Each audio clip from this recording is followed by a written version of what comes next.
نور على مر الزمان تألقا وأضاء للدنيا طريقا مشرقا، وهدى من الرحمن يهدينا به للصالحات وللمكارم والتقى.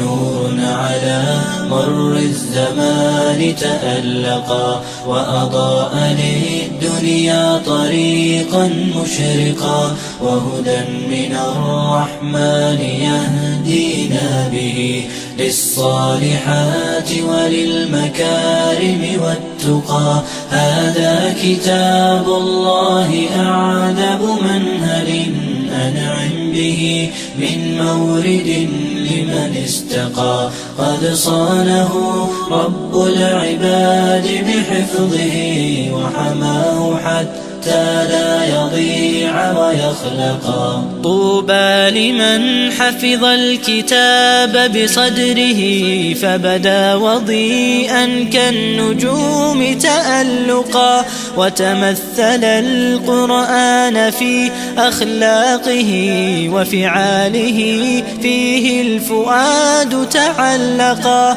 وتلاه في جنح الدجى متدبرا، والدمع من بين الجفون ترقرقا. هذه صفات الحافظين كتابه حقا، فكن بصفاتهم متخلقا. يا حافظ القرآن رتل آيه، فالكل أنصت للتلاوة مطرقا. يا حافظ القرآن لست بحافظ حتى تكون لما حفظت مطبقا. ماذا يفيدك أن تسمى حافظا وكتاب ربك في الفؤاد تمزقا؟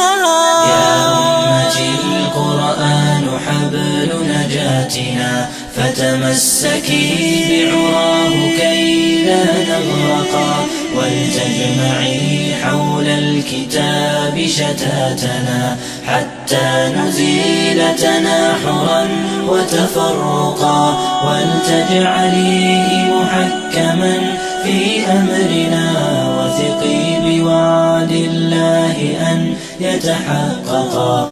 وثقي بوعد الله أن يتحققا. يا أمتي القرآن حبل نجاتنا، فتمسكي بعراه كي لا نغرقا.